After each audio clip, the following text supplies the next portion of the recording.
For more than a decade, Florida law has demanded that sex trafficked minors be treated as victims, not criminals. But a new report says too often that's not the case. The Delores Barr Weaver Policy Center is releasing their findings publicly in a couple of hours. But here to give us an early look is Vicky Basra, the center's president and CEO, and one of the study's authors. Good morning, Vicky. Good morning. We are also joined by Stacy Ellison, the center's vice president of development and communications. Good morning, Stacy. Thank you for having us. So I'll just start, Stacy. First of all, thank you for releasing the report this morning on the program. The report's called See the Girl, Trafficked Behind Closed Doors. And it basically is looking at shortfalls of a 2012 law called the Florida Safe Harbor Act. Can you just remind us what that law is supposed to do? Well, the law, with the Policy Center's advocacy efforts and partners in Tallahassee, was enacted to ensure that juveniles in our community, minors, are treated as victims, not criminals, understanding that when a young person is in the midst of commercial sexual exploitation, i.e. human trafficking, there are so many situations that they find themselves in as a result of the coercion and the violence and the situations that are being imposed on them because of their exploiters. The purpose of the Safe Harbor law was to ensure that these young people are recognized as the victims of a crime and that they are not criminalized and then burdened with resulting charges, legal fees, all of the things that result from that justice system involvement. And so that law is designed to make sure that people that they are given resources that are appropriate for their circumstance as victims and not incarcerated and locked up and punished for behaviors that are associated with their victimization. Your report looks at whether that's happening. Absolutely, because what we understand is that when you do incarcerate these young people, you are perpetuating the traumas in their lives. And once a young person is engaged with the justice system, I tell you what, Ann, it's a very hard cycle to extricate yourself from. And Vicky has absolute knowledge and expertise in really even the impact of this incarceration for young people. So, Vicky, you began this report because you were hearing and also seeing in the work that you do, the hands-on work, that what was supposed to be happening was not happening. Tell us about what you were hearing and seeing and what ultimately your report has concluded. So our team members who work in the community, work in the detention centers, work in the court systems, were coming back and letting us know that while so many girls were being arrested, there was a component of trafficking they were sharing about. While many of them didn't label it as trafficking, the stories really connected as recognizing these girls were being trafficked. And so we started digging deeper to try to understand what's really happening. Is the trafficking and the criminal activity linked, or is it two separate things? Is the trafficker coercing the young person to get involved in the criminal activity? And so we started by looking at the state studies. And what the state study shows that 1 in 3 girls who is in the criminal justice system has also been a victim of human trafficking. We then started looking at our own data, what was happening for the girls we specifically served. And we found that 53% of them had been arrested at some point. And we recognize that the law is failing. The exact people it should be protecting, it's failing them. And we wanted to understand, where is the failure? Why are we seeing this?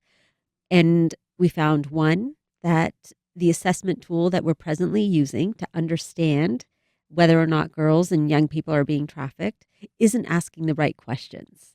It isn't recognizing that most of the girls, most of the young people are being trafficked by somebody they know, and therefore they don't recognize it as a trafficking situation. And so we need to ask the questions differently.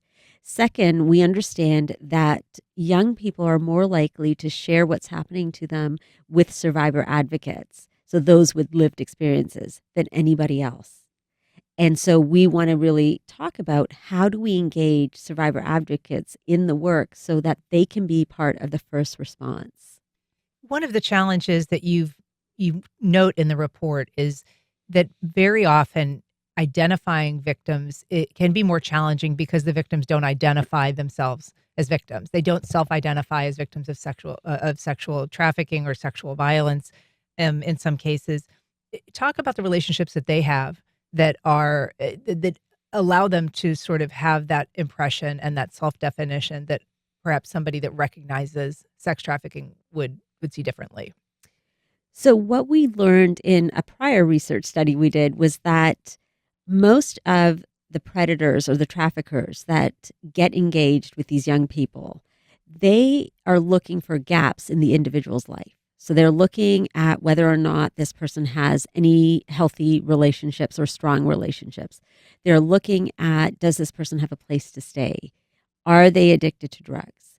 They take those gaps, and that's what they build their relationship on. This is not happening overnight. It usually is a 3 to 6 month period. And what they do is they show up as being very helpful. I will find you a place to live, or you can come live with me. I have a family. Come join my family so you don't feel alone, right? And we define this as predatory helpfulness. Mhm. And our young people whose brains aren't fully developed don't see this person as a predator. They see this person as someone being really, really helpful, who's come in and protected them like no other adult has. They build trust in the relationship. And so when the transition happens from that helpful relationship to a predatory relationship, they're made to believe that somehow it's their fault. They're made to believe that if they seek any support, nobody is going to support them. Nobody's going to believe them. By this time, it's 3 to 6 months into the relationship.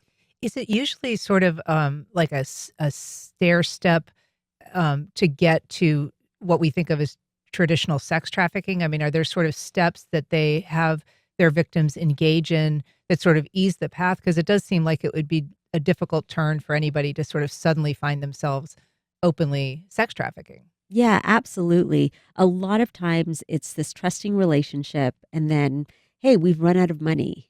We need money. If you want to keep living in the hotel or the motel with me, we need money. Just do this one time. Let's just make enough money to get through this week. So there's a lot of coercion that happens that makes the individual believe that this relationship, that she's supporting the relationship. It can also be violent. So some women have talked about how the relationship was really nice, and then all of a sudden one day, the trafficker became violent. So there's multiple ways that switch happens from being a really helpful relationship to one that becomes very violent and unsafe. If you're just joining us, we're talking to the authors of a new report that says Northeast Florida is failing young sex trafficking victims. You can join the conversation by calling 904-549-2937 or emailing firstcoastconnect@wjct.org. Stacy, I sort of alluded in the intro to the fact that some traffickers are using the criminal justice system, are using the juvenile justice system to exploit, to trap their victims. Can you tell us a little bit more about how that works? Well, while I am certainly not the expert, I can tell you what I've learned as I have read our research and spoken with our professionals at work as well.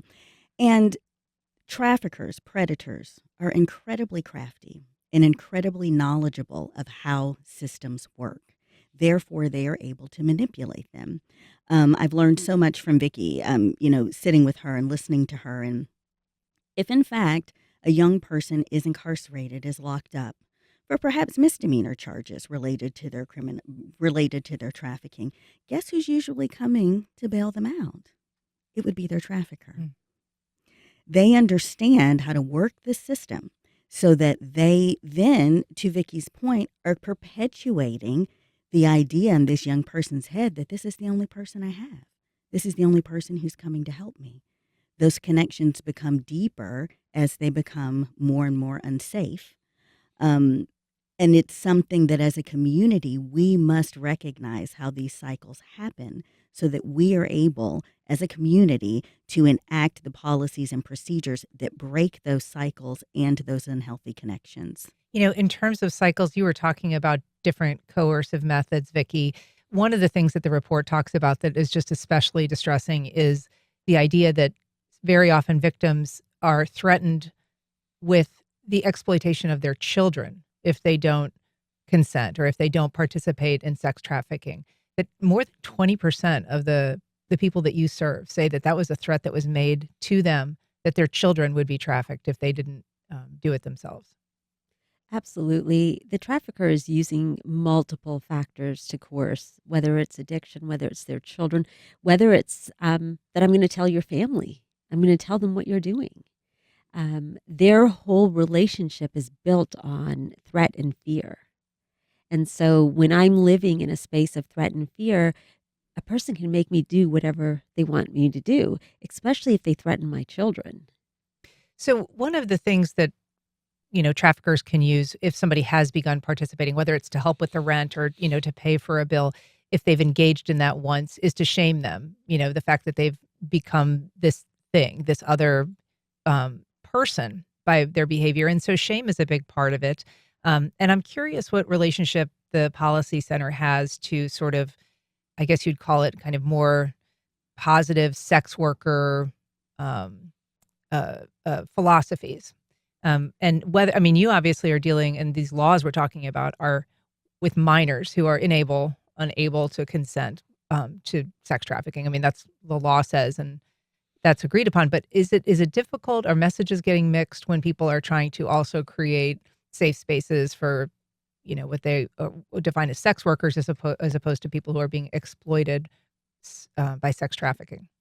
So I get asked this question often, and I always start by saying no girl wakes up at the age of 10, 12, thinking one day I want to grow up and this is what I want to do. And so whether we legalize it or don't, I think the question comes back to, is it a real choice to be engaged in this, whether it's professional sex work or whether it's being trafficked? Because I believe that if women had more choices and opportunities to make similar amounts of money, if there were less barriers for women who've been in the criminal justice system to attain jobs where they could get a true living wage, then there's concept of choice, right? But when there's no real choice, then I think the question we ask is really a mute question, because we're talking about an occupation that nobody grows up in school saying they want to be part of. Sure, and I think of no parent wishes that for their child, and so that does seem like at least in the early days of a universal belief. What are some of the recommendations, Stacy, that the report is making here in terms of things like the assessment tools? Or Vicky, I don't know if that's something you'd rather address. Absolutely. So, as I shared earlier, definitely taking a look at our assessment tool, seeing are we asking the right questions to really understand what's happening in this young person's life, right? What actually happened to even get them to a point that they're now have been coerced into the relationship, understanding the relationship. Second is really involving survivor advocates in the work. We know they can do this work better than any one of us can. Girls tell me all the time, Miss Vicky, I don't want to talk to you. I want to talk to someone who gets it, who understands what I've been through, who can speak the way, I understand them and they understand me. I think we also need to implement more formal insight over what is happening. So when we see these young people incarcerated in front of judges, are we asking the right questions? And that goes back to also making sure we're gathering the data. Mhm. So while we have data on the girls we're serving, we believe we need to be doing a statewide study to really understand what's happening at the state level. We can tell you what's happening here in Duval County, but better understanding the state level and then training. Our first responders need training so that when they see certain things, they can recognize what's happening. They can understand what questions they need to be asking, and what to do when a young person in front of them identifies as being trafficked. Well, you talk about involving survivors in the process, and the report gets pretty specific about some ideas on that front, including whether if there's a call that comes in to 911 or to a first responder in an emergency situation that involves a minor, that you would like to see it, if not routine, at least somewhat more systemic, to have a survivor go with first responders. I'm curious what kind of response you get on that suggestion from people, from law enforcement, for instance, because it seems like that could be controversial, complicated. We actually have a great relationship with the sheriff's department here, and they do utilize our survivor mentors. So, if a young person comes in, they are the first ones to call our crisis line, and our team goes out and works with them. So, we have a great relationship. I think it's a model that works great in Jacksonville, and I think other communities need to do it more often. Yeah. You kind of have to remember that in those situations, often the interactions that these young people have had with law enforcement has not been positive. And so when we're thinking about that, it's really about the concept of trust, that someone is alongside this interaction with law enforcement who is my advocate. And that's almost how it's seen at the beginning. This is someone who's here for me, Hmm.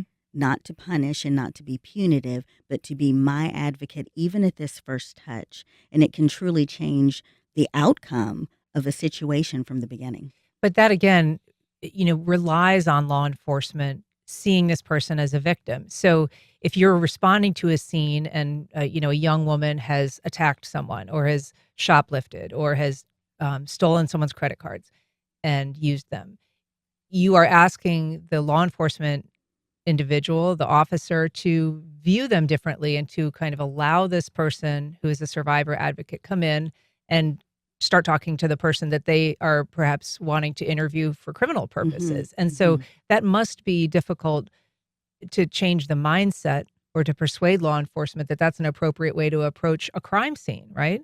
That's right. And I mean, it's law enforcement, it's our community as a whole, right? Because we are trained to look at behaviors and address behaviors. But at the core of the policy center's work, it's about, okay, we see the behavior, but let's see what contributed Mhm. to this particular moment. What are the contributing factors that led this young person to do the things that you just spoke of? And so it's really about that level of mindfulness and thinking much more deeply about the situations and the issues that contributed to a behavior as opposed to specifically addressing the behavior itself. Is there a response line for people who are in this circumstance to reach out to, whether in Northeast Florida or anywhere in the state, if they're listening or if they're experiencing something like this? There are multiple lines. There's national lines and local lines. I know the state recently created a helpline as well. You can visit our website at seethegirl.org, and all of those numbers are listed there. Yeah. And the report will also be listed there shortly at seethegirl.org. Who's this report designed for? I mean, who should be reading it? I think everyone should be reading it because everyone brings their unique perspective and lived experience. So if you are someone who is in law enforcement or a social worker, a girl serving professional, this report will hit you differently because it's going to challenge you perhaps to adjust some of the ways that you are doing your everyday work. Um, it's going to challenge you to think about what are the trauma informed, gender responsive ways that I need to be better serving girls in our community. For those of us who are not professionals in that field, it will challenge you to think differently about the issues surrounding human trafficking. When I think so often about how many of us grew up, the songs, the movies, the overall social messaging that we received around prostitutes, who we now know as women who are trafficked and who are victims, it has shaped the way we think of not only the issue, but those who are being victimized. And reports like this help you look at those things differently. And when we talk about policy and practice reform, what we know is that change begins individually within our community. When our community changes its mind about something, that's when the policies, the practices, the votes change to the benefit. Well, Vicky Basra, Stacy Ellison, thank you so much for coming on this morning and talking about this new report and sharing it with us. We appreciate it. Thank you for Thank you. having us. Thank you.